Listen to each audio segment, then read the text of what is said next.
Nashik road हद्दीत खुनातील आरोपीला अवघ्या तासाभरात घेतले ताब्यात। नाशिक रोड पोलिसांची कारवाई। दिनांक 20 फेब्रुवारी 2025 रोजी दुपारी 1:45 वाजेच्या दरम्यान नाशिक रोड पोलीस ठाण्याच्या हद्दीत नवले कॉलनीकडे जाणाऱ्या रस्त्याच्या भिंतीलगत असलेल्या ISP CMP च्या मोकळ्या मैदानातील जागेत एक पुरुष जातीचा इसम हा उतरण्या स्थितीत पडलेला दिसून आल्याची माहिती प्राप्त झाल्याने तात्काळ नाशिक रोड पोलिसांनी सदर ठिकाणी भेट दिली असता त्याच्या गालावर, डोक्यावर, पाठीवर, पायावर, मांड्यांवर व दोन्ही हातांवर जखमा दिसल्या। तसेच अंगावरील कपड्यांवर व आजूबाजूला रक्ताचे लालसर डाग दिसल्याने पोलिसांनी विटको हॉस्पिटल येथे औषधोपचारासाठी दाखल केले असता वैद्यकीय अधिकारी यांनी सदर इसमास तपासून मृत घोषित केले। त्याबाबत नाशिक रोड पोलीस ठाण्यास दिनांक 20 फेब्रुवारी 2024 रोजी अज्ञात इसमाविरुद्ध गुन्हा दाखल करण्यात आलेला होता।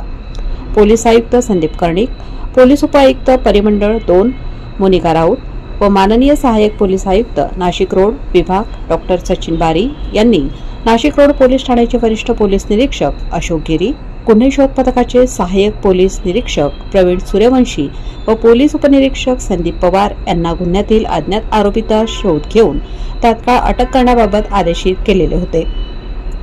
माननीय वरिष्ठांच्या सूचनांप्रमाणे नाशिक रोड पोलीस ठाण्याकडील गुन्हे शोध पथकाचे सहाय्यक पोलीस निरीक्षक प्रवीण सूर्यवंशी, पोलीस उपनिरीक्षक संदीप पवार व गुन्हे शोध पथकाचे पोलीस अंमलदार यांनी अधिक माहिती घेतली असता दिनांक 19 फेब्रुवारी 2025 च्या मध्यरात्री मयत इसम अजय शंकर भंडारी राहणार सिन्नर फाटा नाशिक रोड नाशिक यास मागील भांडणाची कुरापत काढून त्याच्या डोक्यात दगड टाकून व धारदार शस्त्राने खून केल्याचे निष्पन्न झाले।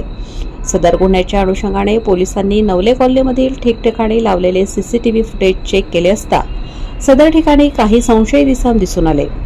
सदर इसम कोण आहेत, ते कोठे राहणारे आहेत इत्यादींबाबत पोलिसांनी गुप्त बातमीदारामार्फत माहिती घेतली। त्यानंतर पोलिसांनी काही संशयित इसमांना पोलीस ठाण्यास बोलवून त्यांच्याकडे अधिक चौकशी केली। त्यांच्याकडे केलेल्या चौकशीमध्ये गुन्ह्यातील संशयित इसम हे देवी चौक व आशानगर या ठिकाणी राहत असल्याची गोपनीय बातमी पोलिसांना मिळाली। सदर ठिकाणी जाऊन गुन्ह्यातील संशयित यांचा शोध घेत असताना नाशिक रोड रेल्वे स्टेशन परिसरात पोलिसांना 4 संशयित इसम मिळून आले।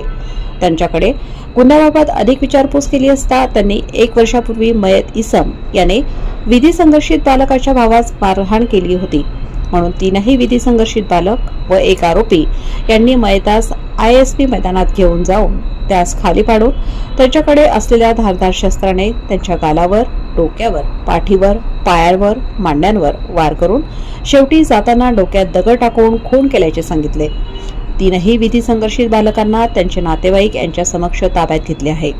तसेच गुन्ह्यातील आरोपी तुषार संजय खरे नाशिक रोड नाशिक यास अटक करण्यात आली असून पुढील तपास पोलीस निरीक्षक विश्वजित जगताप हे करीत आहे। सदरची उल्लेखनीय कामगिरी नाशिक रोड पोलीस ठाण्याचे वरिष्ठ पोलीस निरीक्षक अशोक गिरी, पोलीस निरीक्षक वडेशाप नाईकवडे, पोलीस निरीक्षक विश्वजित जगताप तसेच गुन्हे शोध पथकाचे सहाय्यक पोलीस निरीक्षक प्रवीण सूर्यवंशी, पोलीस उपनिरीक्षक संदीप पवार तसेच गुन्हे शोध पथकाचे पोलीस हेड अविनाश देवरे, विजय टेमगर, पोलीस हेड संदीप पवार, विशाल कुवर, समाधान वाजे, पोलीस शिपाई नाना पानसरे, पोलीस शिपाई अजय देशमुख, रोहित शिंदे यांनी यशस्वीरित्या कामगिरी पार पाडली। वृत्तसंकलन मनीषा पवार।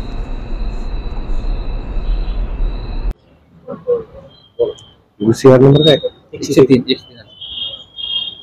नाशिक रोड पोलीस ठाणे गुन्हा नोंद क्रमांक 103/2025 भारतीय न्याय संहिता कलम 103 अन्वये खुनाचा गुन्हा पोलीस स्टेशन दाखल झाला होता।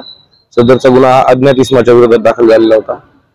त्यानंतर वरिष्ठांनी सदर गुन्ह्याचा बारकाईने परिसरातील घटनास्थळ CCTV फुटेज व साक्षीदार यांची माहिती घेऊन पुढील तपास करण्यावर आदेशित केले होते। म्हणून आम्ही स्वतः तसेच सोबत गुन्हे शोध पथकाचे अंमलदार यांच्यासोबत परिसरातील CCTV फुटेज तपासले।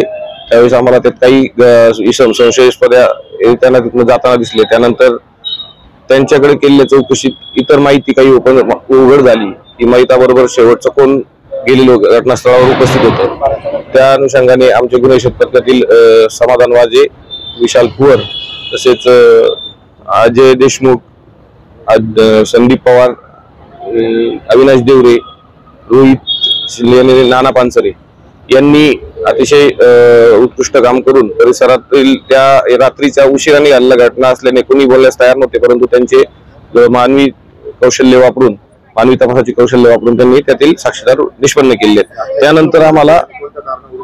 त्यानंतर आरोपी ताब्यात घेतल्यानंतर त्यांच्याकडे केलेल्या चौकशीत यातील अल्पवयीन जो मुलगा आहे त्याच्या भावाला 1 वर्षापूर्वी यातील मैताने मारहाण केली होती. त्या रागातून त्यांनी सदरचे कृत्य केल्याचं सांगितलंय. सदर आरोपीला 4 दिवस पोलीस कोठडी मिळाली आहे. सदरची कारवाई ही माननीय पोलीस आयुक्त कर्णिक सर, माननीय परिमंडळ 2 मोनिका राऊत मॅडम, एसीपी सचिन बारी सर आणि वरिष्ठ पोलीस निरीक्षक अशोक गिरी सर यांच्या मार्गदर्शनाखाली केलेली आहे.